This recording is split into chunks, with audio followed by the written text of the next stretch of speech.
我们看到啊，日本那他认为他不是正常国家，可是呢，是不是正常国家不是他决定的，是美国决定的。那至于说正常国家或者是军国主义呢，这个不是二选一的问题，而是它渐渐发展，也就是它的层次性的问题。那这个问题呢，其实决定在美国。为什么？因为也就是美国要让日本作为这个代理人哦，那这个代理人呢，也就是抗衡中国大陆。所以我们大概这2天呢，我们会从中国大陆，还有从俄罗斯，还有朝鲜，我们都可以听到类似于放弃幻想、准备斗争的这种话语啊。这一回高市早苗狂胜了，他破了修宪的门槛，他还喊说接下来要参拜靖国神社。并且今天会关心会不会做非核的松绑，踩的是东亚红线。另外关心的是日元贬、日债跟金融会不会成为不定时炸弹。今天就这些议题，我们一起来做关心。3个火线话题，今天我们会特别聚焦，请来宾帮我们做解答。首先来看到的是高市早苗这一回掌握到了修宪的门槛，我们要来关心到说他喊说日本要变成的正常国家是真的吗？还是回到过去的军国梦呢？日本现在正式的走上极右路、极右派，也等于左派正式灭亡了吗？东亚安全因此升温吗？第二件事情来关心的是川普。他公开的站队力挺日本的候选人，这个是巧合还是全球的布局？接下来如何影响到中日的发展，会直接对撞吗？最后，我们今天也会来关心到是日本的经济，高市早苗他的再通膨政策真的能救经济吗？还是日本将会面临3杀危机？今天就这些议题，我们会一起来做关心。好，特别来看到是最新消息，日本真的变天了哦。我们要来看到的是这一回日本直接走向了一个修宪的日本自民党因为一口气赢得了突破2/3的一个修宪门槛，所以呢，高市早苗手中握的是一张空白的支票，他接下来要怎么写日本的路，可以都由他来做了。我们赶快来看到，那么高市早苗也不讳言的在公开谈论到参拜靖国神社这件事情，并且呢，先取得周边国家的理解。那前大阪的知事做这样子的一个言论，他认为，他已经透露说，高市早就已经说过了，即使身为首相，也会参拜靖国神社，不会在意中韩的看法。也就是在他真的高市成为首相之前，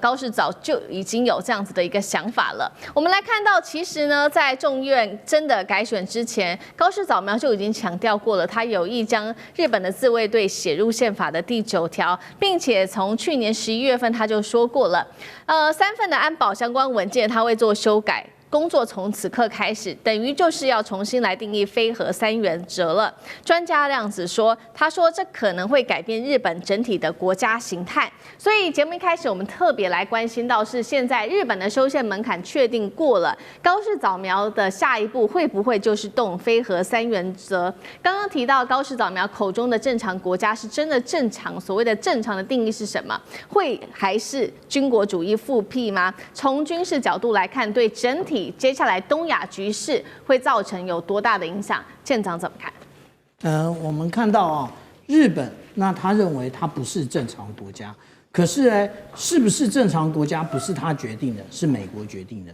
那至于说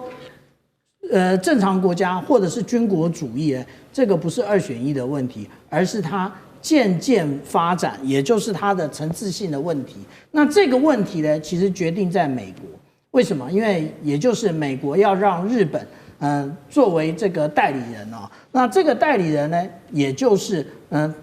抗衡中国大陆。所以我们大概这2天呢，我们会从中国大陆，还有从俄罗斯，还有朝鲜，我们都可以听到类似于放弃幻想、准备斗争的这种话语啊。其实，在前一任总统拜登任内，他就已经想要遏制这现在的一个中国大陆的一个发展，所以他在这一个2023年的8月18号所谓的大卫营精神宣言里面，他就提出了有关于美国提供这个延伸威慑的部分。延伸威慑简单的来讲，也就是提供日本跟韩国这个核子保护伞，他希望日本跟韩国不要发展核子武器。那也就是现在大家常常讲的核分享。所谓的核分享，并不是核子武器的分享，而是实际上来讲是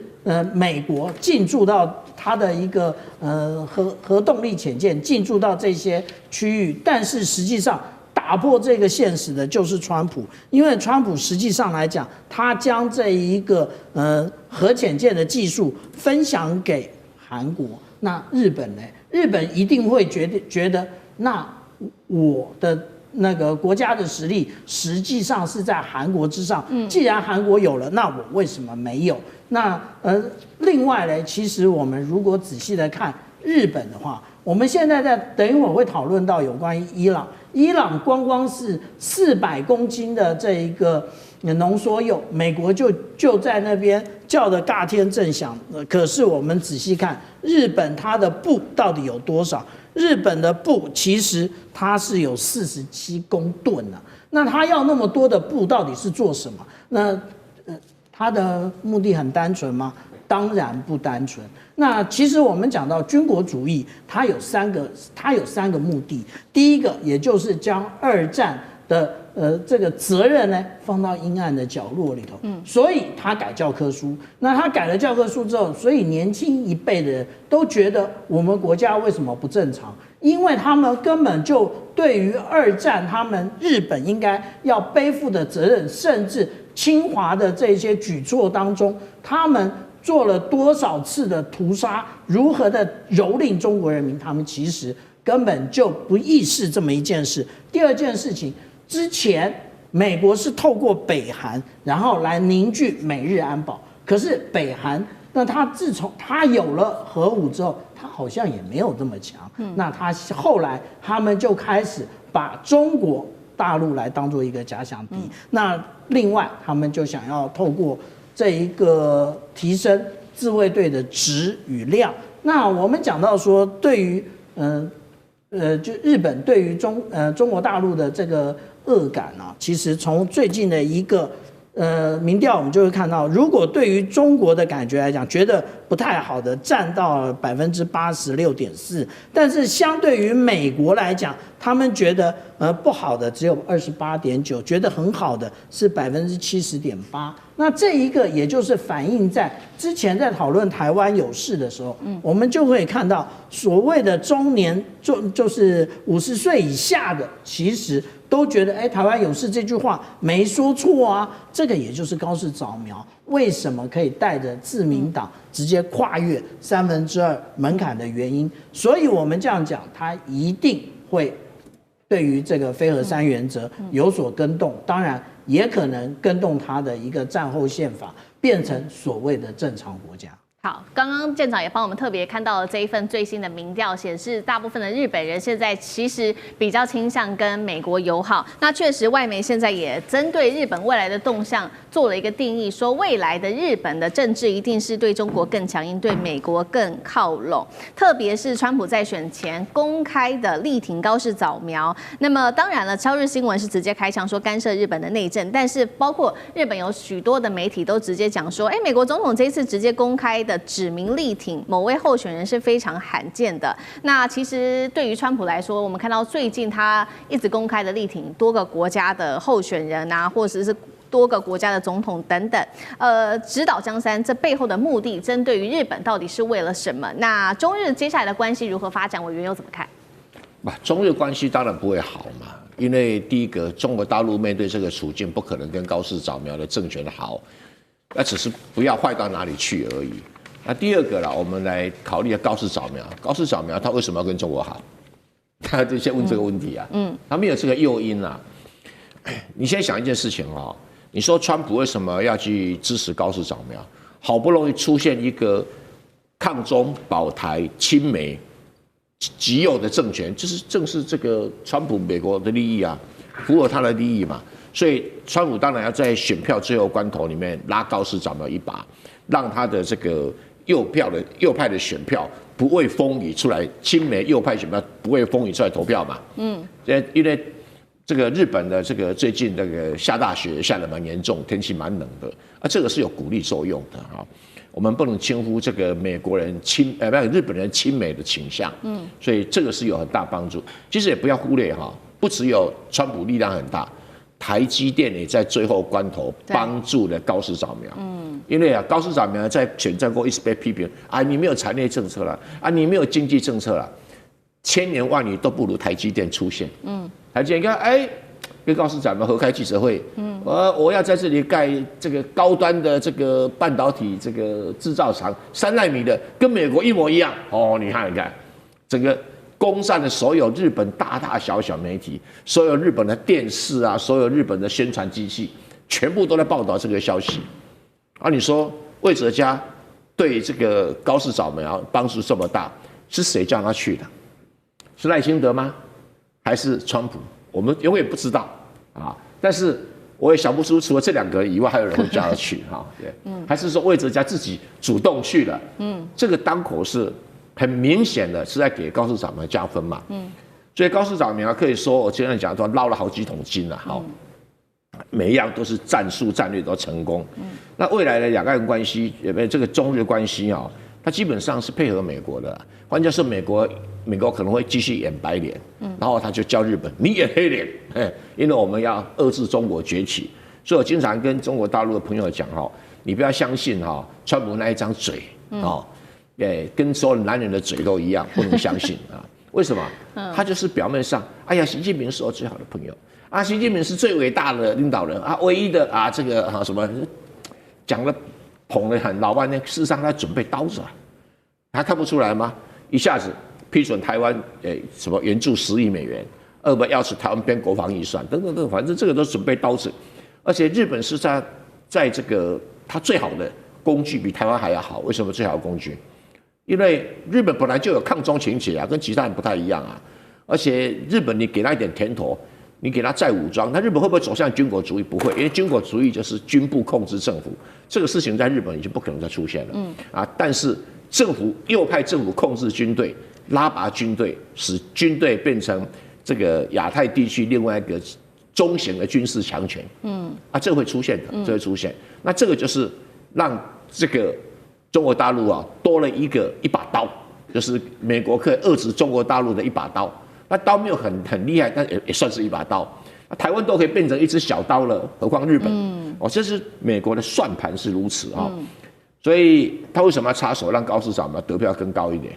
就是要碾压那些过去他认为不亲美的政权。川普针对这一些跟中国大陆靠拢的盟友，开始施加了非常多的压力。最新消息，我们先来看到高市早苗在26号这一天，有事没事又突然间再次的抛出了台湾有事论，而且他这一次呢，巨细靡遗的讲说，来假设一下美军如果遇袭的一个战争场景，放话说，如果在此刻美军遇袭，日本还袖手旁观的话，他很担心接下来美日同盟会立刻的崩溃。大家也在看说，为什么你在这个时候要说出这样子的话？是真的你想要做到所谓的美日共同防卫吗？还是你只是被美国被迫表忠诚？还有另外一个说法，难道是因为接下来在2月8号很快的日本就要经过这个众议院的改选，剩下不到2周的时间，是不是高市早苗有一些政治上面的计划呢？但是我们先来看到，不管怎么样，现在日本正在遭受被经济反噬的一个结果。我们来看到对于经济上面有多大的一个冲击。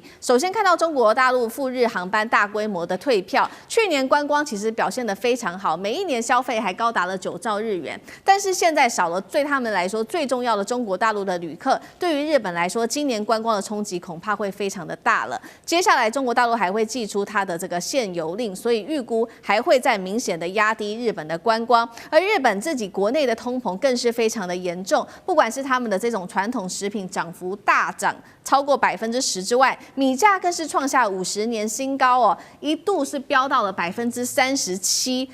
大增了37%，有90%的民众，日本民众都预估说，这物价还会持续的上涨，压力真的是非常的大。所以节目一开始，我们要来特别来看看到底高市在想什么？为什么他这个时候还要再提台湾有事？是为了要提高自己的政治声量，还是真的是为了国家安全？那日本的经济会不会陷入泥淖当中？上志哥怎么看？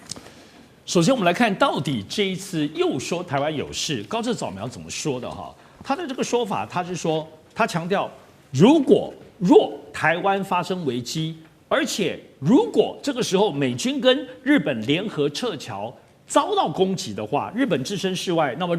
日美同盟将会瓦解。你看，若什么什么台湾有事，而且台湾有事的时候呢，美日在撤侨的时候被攻击。你只要有任何一点这种政治或有点逻辑学，你就知道，我们都讲 if 什么有个假设，你是可以来做推论。但你两个假设窄化了这个最后一个极端情境之后，你再掐出来说这个东西，而且前面讲台湾有事的里面的这个很撤侨被攻击，而且你最后的结论是日美同盟就会崩溃了。所以呢，这次的台湾有事，它不是真正重点在台湾有事，真正重点是在日美同盟崩溃。可日美同盟会崩溃吗？为什么会崩溃？那就是因为他们在撤侨时候被攻击。好，所以这个部分就可以知道，这一次高市扫描，因为又谈台湾有事，所以受到大家的注视。但说充其量，我们看到他这个东西是有点头脑不清楚。跟你讲说，不得不说，他要不是刻意讲，就乱讲一通。为什么他乱讲了？因为他有压力了。要知道这一次解散众议院之后呢，高市扫描已经说，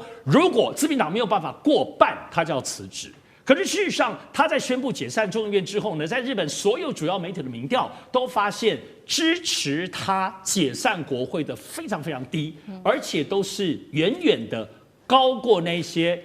支持他非常低，远远都是低于那些反对众议院被解散的。而且就像刚刚讲，在所有民调说，那现在日本民众在意什么呢？刚刚前面讲，在意物价，在意通膨，在意景气，在意产业，甚至在意汇率。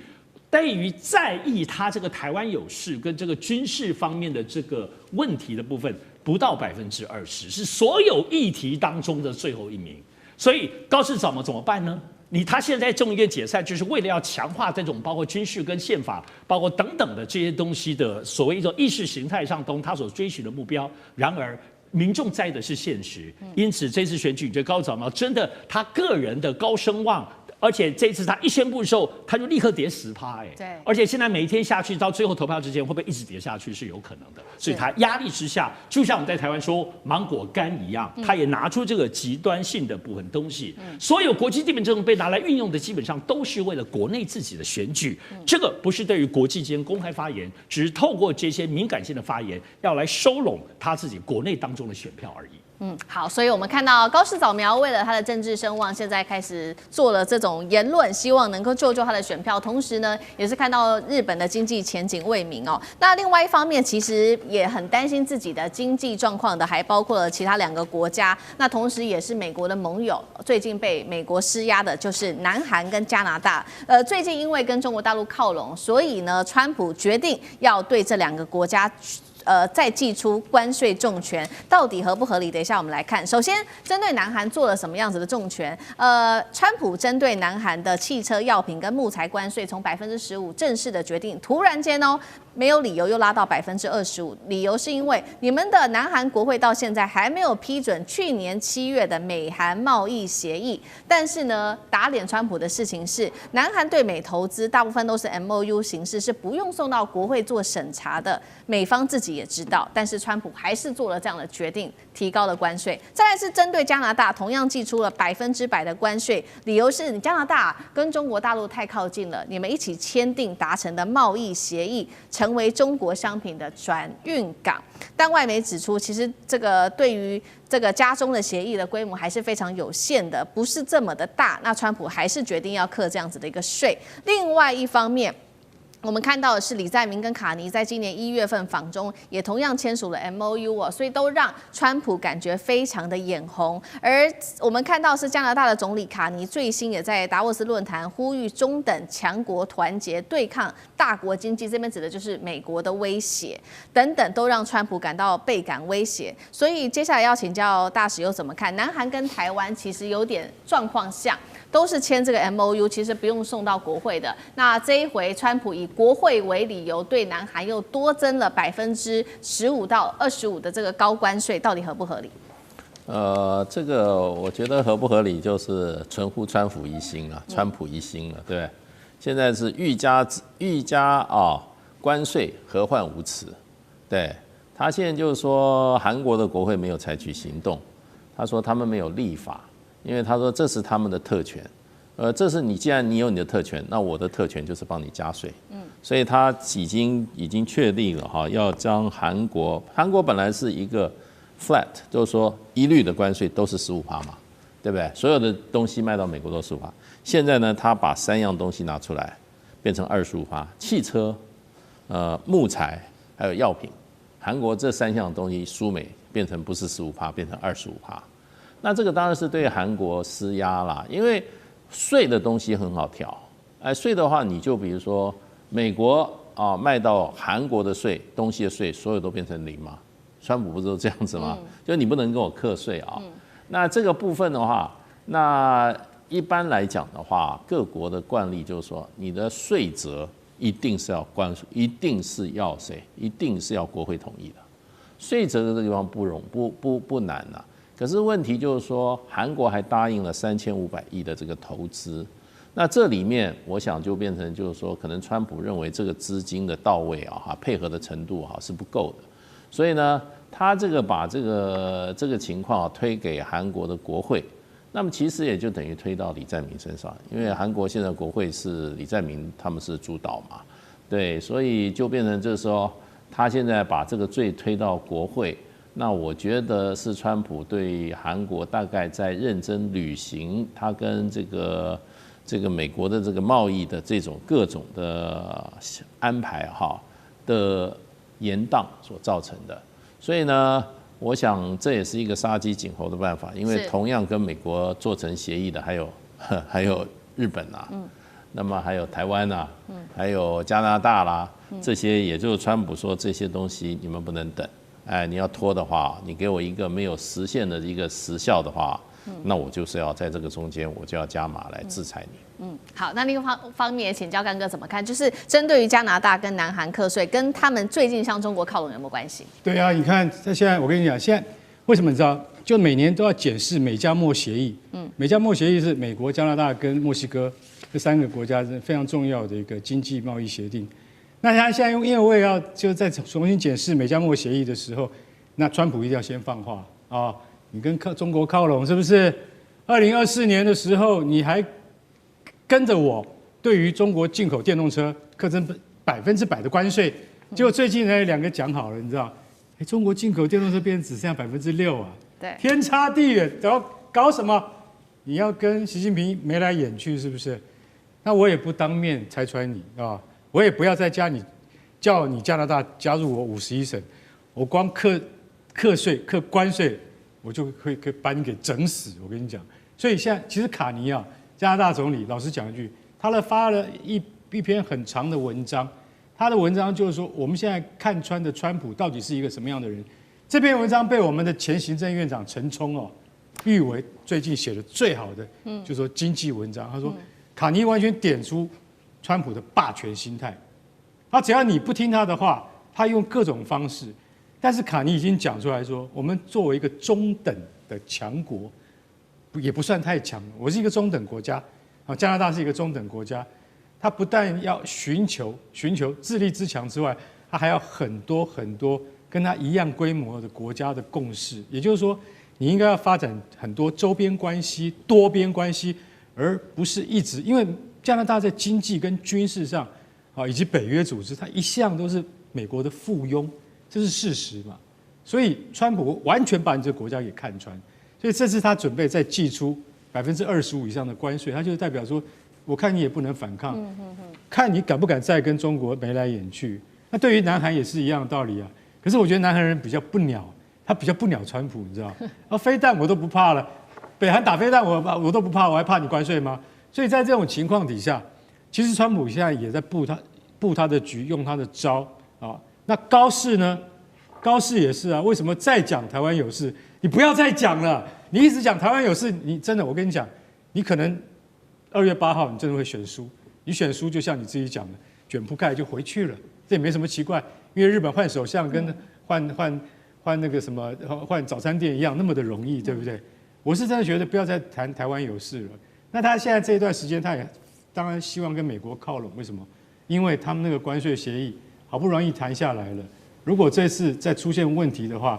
先不要得罪美国，我觉得这是高市早苗他现在的政策的立场。高市早苗又有最新动作，他现在赌国运要来解散众院。那一句台湾有事，这一回日本真是付出了非常惨痛的代价。等一下我们会来看细节哦。那么另外一方面，在自己国内在野则是联盟出手，要引爆党内逼宫高市早苗吗？今天会一起的来做关心。其实日本政坛现在可以说是进入到了一个比较高风险的状态，因为高市早苗其实到现在注意了，他上任不到100天的时间，他最新突然间宣布了，他要解散众议院，而且2月8号开始就会进行全面的改选。高市说了，因为呢，他要让这个决定权全民放在日本的方向上面，让人民来自己为自己的未来国家方向做主。但是他不知道的是，或者是刻意忽略的是，日本现在民众最关心的其实是国内自己高物价的问题，还有经济停滞的问题、民生困境问题，他都不管。而他持续一直在讲的就是有关于台湾有事这一件事情。那高市他在宣布解散众议院的时候，他又是怎么说的呢？我们来看到他其实强调了4大点，第一个就是日本要成为正常化的国家。第二个，他说还是要再提到安保3法的修法，必须强化的是对中的威慑。最后，他再次的说了，台湾有事，日本是不能置身事外的。所谓正常的国家，我们现在看起来在高市早苗的定义里面，意思就是要持续的扩军，持续的松绑武力上面的限制。大使又怎么看？这是军国主义死灰复燃吗？有没有可能这种右派的情势会带着日本往更危险的方向去走？大使怎么看？对，日本右派基本上就认为日本在2次大战的作为是正当的，那他们这个国家就是应该要走这条路，而且他还是维持当时军国主义的整个他们的世界观。日本这个国家要生存下来，对，那就要怎么样？就要有强大的武力，就要对外侵略。那不容任何人，尤其在海这个把它包围，会对它形成威慑啦。所以右翼基本上就是日本军国主义的余孽，所以这个是大家都很清楚的。那高市早苗这一次，因为他目前的民调蛮高的，大概都70%以上啊，一直都是这个民调，所以他想乘胜追击，改变目前日本的政府的这个结构。现在日本政府的结构，因为日本是这个制国家嘛，所以基本上就要看参众两院的议席。那众院的议席，日本的议席是433，众院我记得433。现在这个高市早苗的自民党跟他的这个维新会2个加起来刚好超过433的这个半数的1票。那而且就是说自民党它我记得只有199席，它要靠这个维新会那个35席帮它撑起来。可是呢，高市早苗认为这个时候应该自民党在他这么高的民调名气下，应该把他自己在国会的议席把它推上去。那推上去，而且事实上，他对于这个维新会跟他的一些所谓的结盟的条件，他也不是很清楚，因为维新会有一个结盟条件是要裁减日本国会的席次那当然不会裁这些所谓的这些选区，而是会裁不分区的。也就是那些政党比例代表的这些席次，那这个对于任何政府来讲都是很困扰的对，所以我觉得他是要摆脱这个。另外一个，日本的参院目前来讲的话，事实上这个执政联盟，也就是自民党加上这个维新会都没有过半。那什么叫正常国家？当然我们的解读就是说，就是要怎么样？要扩军，要松绑武力限制，这是目前现阶段的。其实最高的目标是要修宪，要把日本的宪法，其实日本宪法修宪已经讨论了20-30年了，都是谁在？都是极右派在这。然后安倍的时候，甚至有草案都出来了，就是没有办法修。那要修什么？第一个，自卫队改为日本的国防军，日本没有什么自卫队。第二个，日本和平宪法只做防守。不做这个前置性的这种有没有攻击的力量，那个他也要改掉。所以这个就是美国人给日本人加到这个紧身的夹克就是那个宪法。那所以他现在事实上要做正常国家，就是要修宪。修宪他就要改造国会。国会他如果不能够掌握的，他就没有办法做。所以他用一个很高的目标来号召日本的右翼的民众来支持他。那到底会不会达到他目的的话，有人说他可能会自民党会多得几席，可是呢，问题呢可能没有办法照他就是说又由自民党单独的来控制两院这样子的情况之下，所以呢就变成这个其实高市早苗事实上挑衅中国大陆，有人就说对他在内政上的声望是有帮助，这个事实也看到了，也就证明了其实右翼极端右翼不是少数人。在日本有深厚的社会跟文化跟历史的基础，这就是对日本的认识。不要再认为什么都是只有右翼少数啊，日本的社会的主流就是右翼。好，那极端右翼在日本的声浪持续的崛起，再加上这个高市早苗，他希望改造国会来做修宪，所以中国大陆也做了各种层面的反击。今天我们要特别看到从3个层面，画面上看到从经济、战略跟关键命脉，也就是稀土上面做的反击。首先经济，它赴日旅游全面启动，水产全面禁止，牛还有牛肉、清酒全面出口受阻。再来就是战略层面，东海、台海实施的是实弹军演常态化，钓鱼岛巡航也增加，最后是在稀土上面的管制变得力道更加的大。高市一句台湾有事论，让日本付出这么大的代价，真的值得吗？上次哥怎么看？现在很明显是我们现在看下来这几个月，从去年的11月到现在来讲，中国大陆现在确实把日本当假想敌。很难想象就中日两个国家，特别是在全世界的经济上来讲，都是数1数2排前面的大国。大国之间要到这样，什么叫假想敌呢？可是我觉得现在中国大陆很明显有一个战略，已经可以看得出来，他不只是不高兴高市早苗说台湾有事这个事情，然后你介入台海之间，看起来中国大陆是顺着这个势头，拿日本这个国家，特别高市早苗还这么坚定不改变的话，来练手。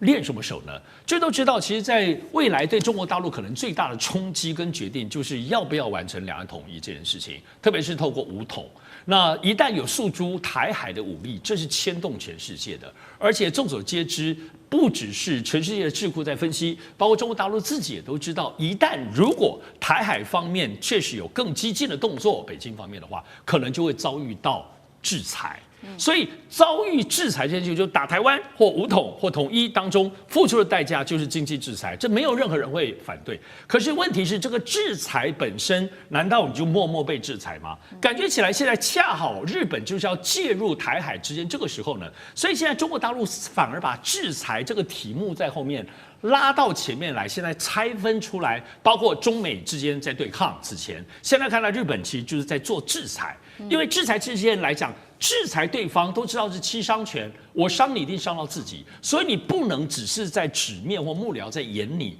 透过现在跟日本的这种所有这一切旅游、水产品、和牛，包括到特别是稀土，所有全面性由软到硬的制裁的手段，先出手，而且在出手过程里头来看日本的承受度，以及评量中国自己本身要付出大家承受度，我认为是最关键的第一点。对日本的第二点，我认为在测试过程里头也开始测试一个东西，叫做美日同盟。过去在讲美日经济，包括趋势同盟，牢不可破。概念是，于是在这一次真的对日本出手来看，美国真的那么挺日本吗？那么最后川普打电话给高市早苗，警告了一下，看到了裂缝哦，所以这个真的不是不知道。当然，第三点对中国最重要是历史的清算，历史伤痕。过去来讲，从2次大战之后，日本战败之后，其实坦白讲，并没有很真实的一个大清算，从情感到实质，所以这使得日本政府也没有公开道歉，有很多就是常来常去修改课本的这些东西，其实就中国大陆很不满。但是过去有个表面的东西叫做中日民间友好。仿佛其实大家在这种友好的表象中，大家都要隐忍。但中国现在有个价值的改变，什么呢？地缘政治下，国跟国之间没有什么友好的，本质就是不信任彼此。有什么好信任的？跟韩国有什么信任？所以最后是这个东西是拿出来之后，是个全新的中国大陆在地缘政治当中全新的立足的价值，跟过去的隐忍不同。所以我看在这一次的这3个多月以来，中国大陆的所有部分，不只是对日本制裁，包括这方方层面当中，都体现中国大陆要去测试，要去具体的做，来看看真实的结果。认为现在看起来果然是持续的推进。应该会持续的下去，不会松软的。好，所以我们看到中国大陆对于日本的制裁持续，同时。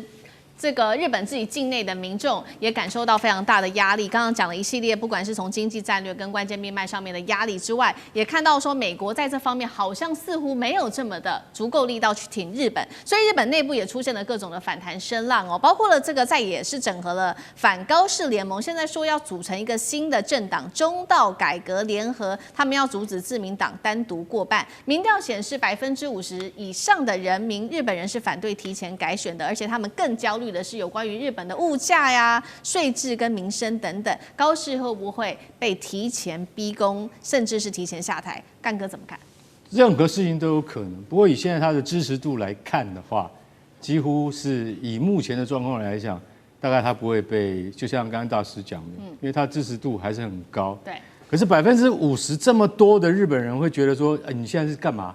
现在重点不是什么众议员他们上任才454天，还不到他任期的1/3，你叫他们通通这个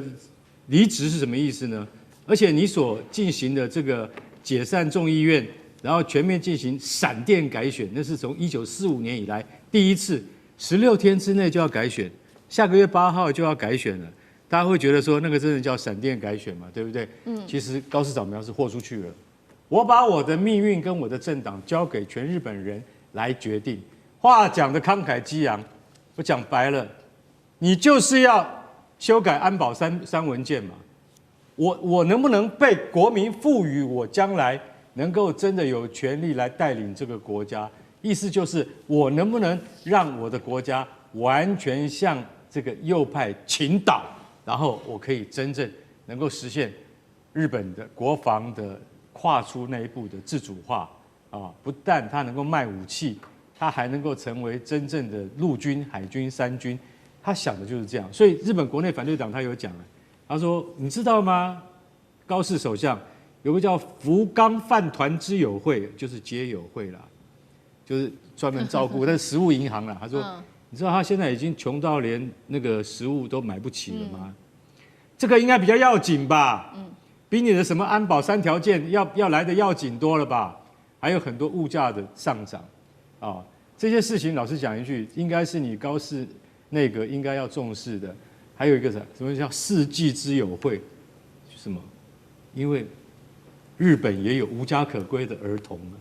他们在育幼院里面，但是他只能够日托，晚上还是要回到亲人身边。可是有很多小朋友都没有。”就等于是无家可归就对了。他说：“高市，你应该要重视这些事情，这些反而应该是民生议题是比较要紧，还要被中国的制裁等等。可是你现在看高市的做法，他就完全豁出去了。我有可能丢掉首相的位置，但没有关系，冲着我现在有高支持率，我来赌一把。如果我赌赢了，我可以告诉各位，那就是跟中国全面对峙的开始。为什么？我先告诉你。”日本你要有核子武器，恐怕50年都做不到。但是中国现在就有核武对付着你，所以高市早苗，你不要走这个险棋。长远来看，跟中国的对抗一定会输。你还是重视你自己国内的民生议题，会比较要紧。难道日本真的可以一夜永和吗？现在发出的正式警告。另外一方面，今天也会来关心到中国大陆的这个动作，20天的渤海军演，再加上它的歼20似乎现中在宫古海峡，中日现在太平洋对决，火线升温。今天我们会一起的来做关心。我们要来看到，这是来自于北京智库最新的一个说法，它的报告指出呢，日本右翼它的这个核野心不断的扩张哦，已经对世界的和平造成严重的威胁了。它也指控日本现在正在秘密生产可以用于核武器的这个钚，而且它是在极短时间内就可以发展出核武的。那我们要知道呢，日本它过去是一直使用的是核不扩散条约的框架，所以它是唯一一个非核武的国家，但是它又具备的包括了有这个核燃料在处理，还有能够分离武器级部的一个非核国家。特别要关心到的是，它其实在1980年代就已经开始运作的这个实验快中子反应炉，这个叫做长阳。它当时呢被视为是在炉芯的设计调整前就已经可以拥有生产武器级部的这个能力了。技术上它是可以完全的来生产核武的。那么其实我们也看到当年的这个报告也提到了说，其实拜登总统当时他在担任副总统的时候，2016年的时候，他就已经向习近平主席直言，并且警告了日本，他是有能力在一夜之间就拥有核武的。好，所以节目一开始特别请教委员，怎么看拜登的这个言论？日本一夜就可以拥有核武，所以这份报告也透露说，日本秘密准备核武的可能性，现在到底有多高？首先啊，拜登说日本可在一夜之间，绝对不可能在一夜之间，1年之间啊，合理的推算。因为日本是一些非核国家里面唯一拥有核武器材料的国家，因为它过去啊，又盖了很多核电厂，核电厂炼完了以后，那个燃料棒叫做钯燃料，这个钯燃料呢，因为本身就带有钚，所以用钚跟铀再整合，可以变成一种铀钚混合的新的核燃料，再回去核电厂可以再用1次到2次，然后在这中间会产生很多的钚，然后这个钚啊的累积啊是要提炼出来，目前全世界没有几个国家有，俄罗斯、中国跟美国当然是有啦，剩下就是法国、英国跟日本，其他国家没有了。所以日本啊，除了自己啊提炼钚以外呢，还把这个钯燃料运到法国跟英国去提炼这个钚原料，所以现在在法律上，日本拥有差不多44公吨的这个钚，那40公吨的钚呢，其中在日本本土只有8公吨，那另外在英国跟法国，那全部都是在国际原子能总署的监督底下。我去参观过青森县的它的什么六所村的一个钚原料基地啊，在那个地方真的都是白皮肤、大鼻子啊，什么那么大眼睛的人哦，在现场在督导啊，那所以日本要秘密做是有困难的啊，是有困难的，因为那个钚，我所了解，他们要开启这些燃料库啊，是需要国际原子能总署的人现场开启，他才能开启，日本人自己不能够动用这些燃料啊。但是因为日本上一次福岛事件问题之后呢，它的核燃料厂关了，所以钚就没有消化掉。本来钚做成 MOX， 就是这个铀钚氧化燃料的话，这种混合燃料就没有办法再投下去，所以就没有制造，所以累积了很多哈。那除了这个制造原子弹的话，大概再把那个钚哈，不是直接来制造，再提炼一次。就变成武器级的高纯度的钚，那就可以大概平均每4公斤就可以做出1枚长岛爆炸时候的核导弹的规模，每4公斤。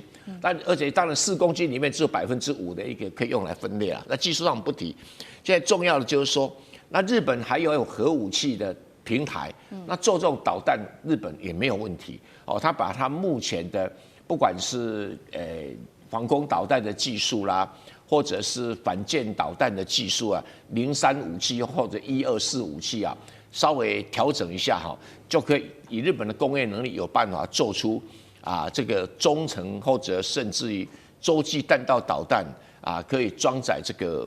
钚原料所造成的核子武器，这可能性是存在。所以拜登讲的，日本有技术没有错，日本有能力没有错，但是除非美国不管啊，美国放手。或者这国际原子能才会放手，国际原子能2个都放手的时候，日本才有办法自己取得钚原料啊来制造核子武器。那如果日本出现核子武器，就是美国人干的，这很清楚。现在就等政治信号上面的放行，那也被中国视为是不是日本的军国主义复苏？所以最近其实我们看到中国大陆的动作也非常的多，尤其是在海上，我们今天也要特别看到的是几个军演跟实弹射击。第一个，我们来看到的是在1月10号连2份的航行警告，第一个是在渤海海域长达20天的军演，禁止驶入啊。第二件事情是在黄海北部，从1月12到14号，这边会有一个实弹射击禁止驶入。军事专家说了，20天长期的军演是过去前所未见的，就是要给日本方面一个警告。那日本方面呢，现在做了些什么事情？包括他现在呢，读卖新闻的报道，今年会修订他的这个安全保障3文书，他会特别强化在于太平洋这边的防守，就是为了要根据反映中国大陆在这边的军事动作。那么日本也说了，他接下来会做军事上面的准备，在3个岛，不管是在硫磺岛的港湾与跑道这边，还有这个北大东岛的雷达网跟南鸟岛的长程飞弹设施，并且部署最新的逆中战机投入在战力里面。杨老师怎么看这个政治讯号？没有错，中国大陆在辽宁舰的母港所在的就是渤海举行从今天开始20天的演习。不过这个演习其实是防御性的近海防卫演习，它只不过把过去以岸为这个方向，像对海洋的近海防卫搬到海上去。那做的主要还是在做反潜跟反导的这个演习，所以它是一个讯息，就表示说对于日本高市早苗过去的台湾有事的发言，认为是介入到中国的主权，也就外国势力介入到中国的领土，那怎么样做长期的反导反潜的这种演习，而且长时间，所以这个讯息是在警告日本。我觉得它是展现中国大陆的决心，以及能力啊。今天可以是渤海，也许明天可以是台海。那你日本或外部势力，当然最重要还是美国。对，你即使要进入到周遭的区域，你都会面临到我有这种反潜反导的能力。那更不要说区域的拒止跟相关的这个反介入的能力。那日本就刚好展现另外一个层面，因为你看这3个岛一字排开，刚好。北大东岛它其实是属于冲绳县最靠应该是东端，但是呢，中间的这个硫磺岛，它其实就在东京跟关岛中间，那个距离刚好在中间。很有名的硫磺岛战役过去在2次大战的时候，对，然后再往东就是南鸟岛那就更远，所以刚好在这个距离上。那北大东岛就代表的意思就是在整个中国大陆如果要突破第1岛链的时候，面临到的它可能部署相关的这些机场，然后呢反导的这些设施。那到了硫磺岛呢，它就在中国大陆短程飞弹的射程距离之外，然后它可以再更进一步的做，就是牵制航空母舰这个战群，它可能要接近东京，或者是要突破第2岛链。因为硫磺岛刚好就在第2岛链的这个线上，你再往南岛群岛这边呢，那当然因为日本这一阵子这几年发现到南岛群岛有重要的稀土矿产以及它未来如果作为长程的，所以这是一个他们叫做太平洋防卫构想室，这个单位预计今年4月会成立，也就是在安保3文件计划之下，它可能一方面在讨论是不是要去修改安保3文件当中非核3原则当中的不引进，也就是跟美国去共同推动核潜舰的计划，像韩国一样。另外一方面呢，它就是在等于是当美国的代理人，同时也是在做就是中国大陆3潜舰3航母的这个防卫。所以呢，把这一条线拉开3个岛。可是讲句实在话，这个3个岛有这么大的效益吗？那3个小岛它也能够做怎么样的部署呢？弹道的飞弹又能够怎么样呢？那日本自己有中程弹道飞弹了吗？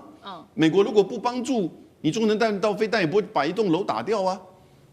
然后呢，中程弹道飞弹能够去有效的面对这些055大区的一些攻击或防卫吗？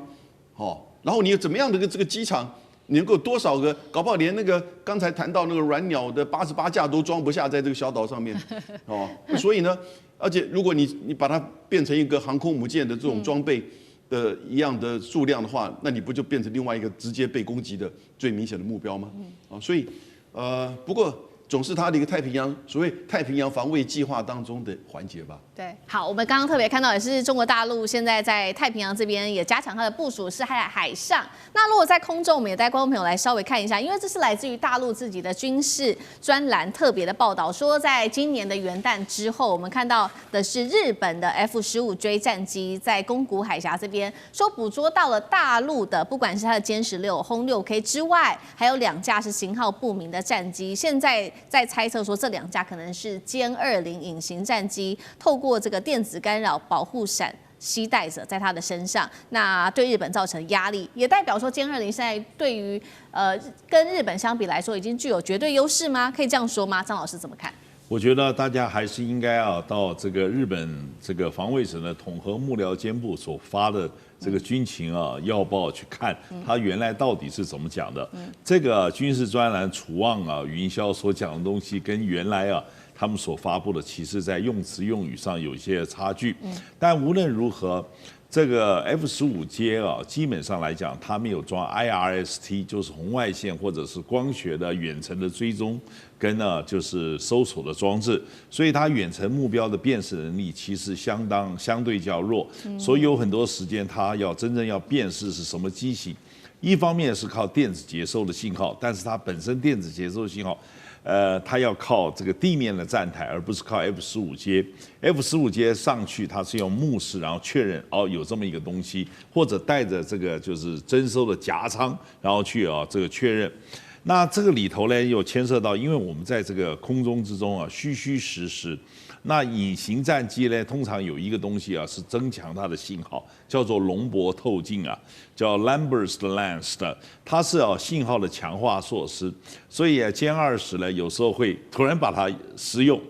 增强你的信号，然后哭又把它收起来。收起来之后，因为有很多的这个隐形战机它装了之后要落地才能这个就是摘下来。那这个。就是歼20可以开启关上，开启关上，虚实。那这是什么呢？这也是在逗别人，然后让了解人家到底是怎么样来应对这些问题。那假如不能够确切的掌握目标的运动的痕迹的话，那不能进行所谓的 TMA 目标运动解算 （Target Motion Analysis） 做不了，它就不能再做进一步的射控解算。射控解算不能完成，就不能做弹道解算。弹道解算没办法的话，它武器就没办法施用。但是呢，也实在没办法的时候，也有一种方式，就是完全靠它这个自己是主动型的飞弹，差不多约略的方向把它打出去，然后来这个就是靠它自己来。可是呢，那个要是没搜索到，砰就掉海里了，就浪费了。所以很多事情就是这个空中这些捉这个猫捉老鼠永远是虚实。但是我总觉得中国大陆有很多的这些就社群媒体这个吹的我觉得他们真是不应该在这儿努力他们应该早就去好莱坞帮人家写剧本，可能会写得更好。接下来持续来关心到的是大陆很出招了，这一回斩断的是一共我们要来看到细节项目了，1005项的日本的军民两用的物资，经济上面也会另外出拳。刚刚讲的1005项，这个是包含在军民两用的这些军事物资。那另外一方面，我们等一下也会来看到在经济上面的重拳，包括在观光跟消费面也会来一起做关注。赶快来看今天3个火线话题，我们请来宾帮我们特别做解答的。这一次最新的消息是中国大陆针对日本的军工高科技产业的出口开始有了非常多的限制，而且迹象已经完全出来了。来看，包括了稀土，包括了关键的金属和高阶电子等等。那日本的军工升级还有路吗？这是第一题，我们会来特别做关注。第二件事情来看到是，因为日本政府一直要修改它的安保3法，尤其呢针对有关于核选项，现在也重新被提出来了，所以中国大陆就祭出了这么多的制裁。日本真的能挡住北京这一波的施压吗？最后来看到，在包括了经贸上，也因为中国的这个制裁而导致日本的经贸降温，观光急动。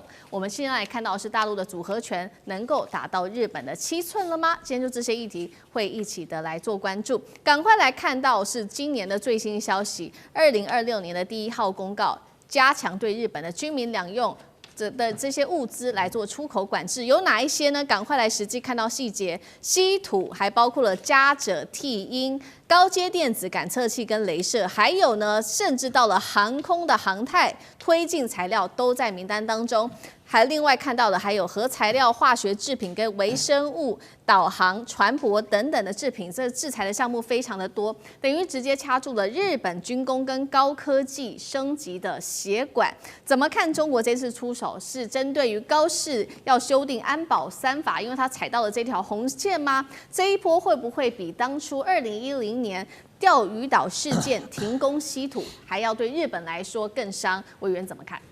对，我想当然这次的出手，最重要的导火线还是因为这个高市的发言哦，介入了中国大陆所谓的内政的问题的红线嘛哦，他对台湾问题做出了过度的发言。但是当然啦，就是说中国大陆为什么这一次出手这么重哦？那么最主要的原因也是在于说那个是高市啊。各位知道，在日本的右翼的势力是台湾台独最重要的幕后支持者。就我过去从政这10几年，台湾的这些独派的政治人物，他们很多的资金跟资源都是来自于日本的右翼势力，像我们最早以前讲到的那个什么金美玲啊，这是很好的代表嘛。所以日本右翼的政客跟台湾的台独势力是绑在一起的。但是过去日本右翼的这些政客还会遮掩一下，就是虽然他暗中支持，他表面上不会讲得这么大声，不会敲锣打鼓。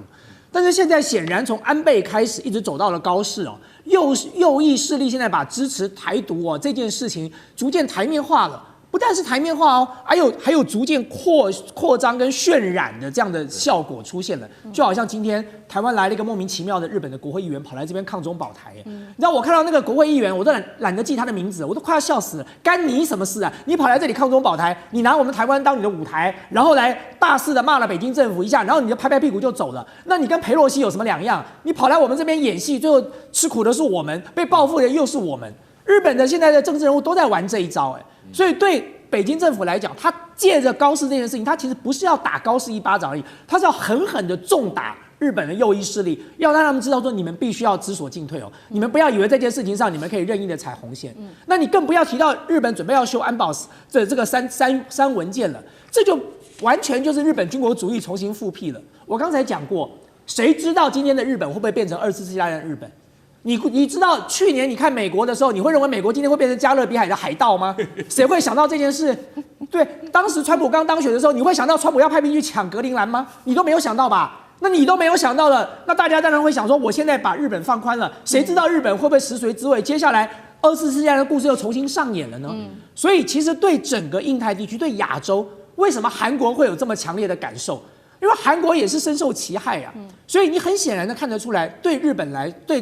北京来说，他这次吃了秤砣铁了心了。你说这些东西会不会对他造成影响？当然会，稀土的影响就已经很大了。日本的汽车工业不需要稀土吗？那你还不要讲日本的这个军工产业要不要稀土了。所以他这次很精准的把军民两用限制了1005项，他特别强调军民两用，原因是什么？这他又师出有名的正当性了，因为他还是牢牢的绑住了军国主义这件事，就是只要跟你军国主义复辟有关的，我都把你卡住了。那么他的大旗哦，就是在这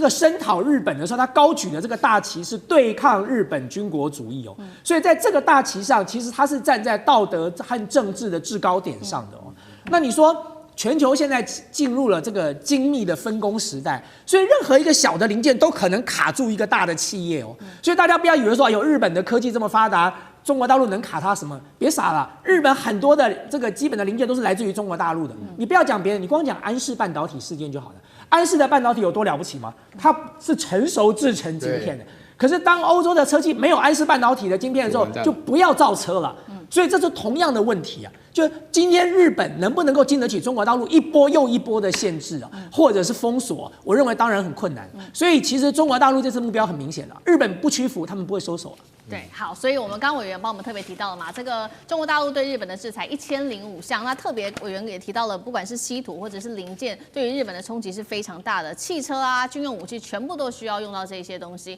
干哥又怎么看？这对日本来说是不可承受之痛吗？好，我跟你讲哈，你来看看那个安保3法哈，那个安保3法的内容是什么？第一个，增加防卫预算啊，增加防卫预算其实很容易啊，对不对？但是第二个，修改无核3原则，修改无核3原则是什么意思？也就是说，无核3原则就是不能够用在军事目的上，也不能够用在就是说相关的很可能是武器方面的研究。就反正他这本来就是他们日本宪法战后宪法的规定，但现在要修改，右翼势力极力在推，为什么你知道吗？因为我们当然有很多的核能发电厂，对不对？在日本，可是我们始终没有对于核子能的另外的一项的应用。对，其实我说句实在话，有人讲委内瑞拉你就是没有核子弹，不然的话我跟你讲，你就像当年古巴为什么没有后来没有被美军登上岸来？因为苏联那时候威胁，我就在这边放核弹，所以古巴当年美国没有上去制裁它成功，就是因为苏联本来要放核弹，后来双方都退一步，各退一步。那委内瑞拉这次因为就没有核弹，日本也一直在想这个问题，我哪一天我需要有核弹，核弹之前我需要有核子潜艇，我有核子潜艇之后，我国际地位完全不一样，但是因为它是被核弹就说曾经这个摧毁过的国家，所以他们自己本身有那个认知，说我们不要碰核子武器。那现在高市扫描上来以后，完全想法不一样。他认为说我们应该要有，为什么？但是我们要有不是马上有，是循序渐进的啊。所以除了这个以外，还有取消武器出口限制啊。你的意思是说，日本武器也要开始要对，没错，就在这次AUKUS，就是那个美英澳啊三国联盟啊AUKUS那个联盟里面，现在就是说他们要说干脆你不要跟日本买潜舰了，我们来帮你造潜舰，还帮你造核子潜舰维吉尼亚级，澳洲就很开心啊，就被美国骗了，你知道为什么吗？因为AUKUS决定要帮澳洲造潜舰，从现在开始算10年之内他都拿不到。但是日本如果他愿意提供新的那个大鲸级或苍龙级潜舰，他2年之内就拿得到。所以澳洲现在有点后悔，你知道吗？你要晓得说，日本他现在积极想要拓展它的国际的武器市场，他要尝试着跨出那一步。那这些东西你加起来看的话，你就会发现什么？日本一旦能够踏出这一步的话，他就回到军国。所以说大千讲的对啊，你怎么知道他接下来会变成什么样子？他会不会变成怪兽？你不知道他以前就是曾经是怪兽，他以前曾经怎么样欺负中国跟南韩、朝鲜，还有东南亚，他是一个什么样的怪兽？他怎么样被演变成那样？那就是因为国际联盟的绥靖主义造成他这样，造成希特勒变成那样的杀人魔。所以我跟你讲，日本的军国主义，你现在只是暂时被压抑着，右翼势力只是暂时抬不起头来。但他一旦翻身过来的时候，你会拉不住他，因为日本有这样的工业实力。现在日本的稀土50%控制在中国的手上，有我们知道的，除了稀土之外，还有钾、锗、锑这些重金属，这些都就是说老实讲一句，来源都在中国的手上。那日本从别的地方拿得到拿不到？拿得到，但是问题是它的成本会增加。你现在如果说真的已经确定了战略目标的话，日本就会从别的地方去拿这些东西。为什么？因为这些是无人机跟电子导航感测器这些高阶零件的这些设备。如果今天你在中国商务部它今天第1号就是限制这些东西的话，就是2026年的第1号，你就晓得说它的影响其实非常的大。我认为中国现在的做法是对的。为什么？我就是明白告诉你，日本，你不要去妄想去改变现在东亚的局势。如果你真的想要改变的话，我一定不是除了旅游，那是软制裁，我有硬制裁的方法可以对付你。好，这个是硬制裁，针对中国大陆对于日本在军事上尤其的制裁。那另外一方面，除了在这个军事上面、科技上面这些高阶科技的制裁之外，我们来看到大陆也针对经贸跟观光，针对日本做了很大的制裁，尤其先来看到经贸日中本来在今年会有个经济团体新年会，那么中国驻日大使已经确定了首度缺席，3大经济团体原定1月访中计划直接延期。再来就是观光，现在也是急动中国游客占日本消费观光20%以上，其中静冈更是高达40%如今在日本的百货还有免税的这些药妆销售年减幅暴增达到了2成，饭店价格格暴跌，地方经济急动。一个是针对军事的制裁，另外还有观光消费对于日本的冲击有多大？老师。这个对日本的一个冲击的话呢，其实是一个全面的哈，因为刚刚我综合下来，大家要了解啊。那么当然的话呢，这一次1005项当中呢，最重要的我把它戏称为光刻胶大战稀土了啊，因为日本的话呢，仗势的这个工业的这个就是独断的一个产品是光刻胶了。那大陆现在的话呢，就是不是做好准备的话呢，也就不会发布这条消息。我不晓得大家记不记得上个礼拜的时候，日本还有一个消息，就是日本的话呢，他们所使用的稀土的话呢，依然有65%以上是从大陆进口。那个时候就很多人觉得奇怪，大陆怎么迟迟一直不肯出手？那现在的话，这不就出手？这个出手的话呢，有2个问题是非常明显的啊。第一个是即刻生效。啊，马上就生效，就说昨天1月6号宣布的啊，今天是1月7号嘛，对不对？马上就开始生效了。所以说日本的话呢，他们那个太平洋司的话呢，这个司长的话呢，就外交部的哈，叫做金井正章啊，就是前一阵子跟刘敬收在一起，刘敬收穿那个武士装，插了口罩，那个金井正章啊，然后呢，他就马上提出严正的抗议。这个对日本来讲的话，日本的准备不足。然后另外的话呢，所有的军事的科技的话呢，有关军事方面的生产的话呢，它都全部要停止。然后再接下来，你刚刚有提到了观光的话呢，那么对大陆来讲的话呢，这个观光现象，其实严格来讲，大家如果注意这方面消息的话呢，日本在观光这方面表现得非常强硬的啊，有很多的餐厅讲不招待中国人，甚至还有餐厅的话呢，中国人贵了60%啊，这些现象都发生。所以这个情况是越演越烈，所以大陆现在普通老百姓的话呢，也可以感觉到去日本玩是不受欢迎的，那就不要去了。所以在这种情况下的话，对日本来讲，但是日本整体来讲，关西地区遭遇的损失特别大啊，因为日本人喜欢去关西，就是金板神加奈良什么，日本人就是日本人喜欢欢迎中国人在那边。因为我到这边以前，我跟那个神户大学有合作的时候，那神户这边的街头上的话呢，里面所有卖那个药妆店里面全部讲中文的啊，那进来没问题，我给你介绍一下，都是这种情况。所以说对这个目前为止的话呢，发展来比较严重。不过我讲一个比较重要的消息啊，大家一直都很关心，就是说这个昨天公布讲说，高市早苗近期内对中国发言不逊所产生的一个结果，是构成了这一次1005项的这种军事以及民用上的产品的制裁。那大家就会想到问说，那会搞到什么时候？我告诉你，今天那个毛宁就说话了，日本要去军事化，日本不达到去军事化的目标，这个不会停的。啊，这个反正已经呼应了我们前面2位来宾所讲的内容，就是说日本一个战败国就没有资格拥有任何的军事化，不要说是自卫了啊，就是拥有任何的什么导弹啊什么，通通都不行啊。那这个情况的要求，这个标准讲起来的话，我觉得像以我这种这个热血分子的这种身份来讲，那差不多。日本如果去军事化的话，那么才可以停下来。啊，如果日本一旦不去军事化，那就要像俄罗斯教训乌克兰去军事化一样的展开特别军事行动啊，那我蛮期待的。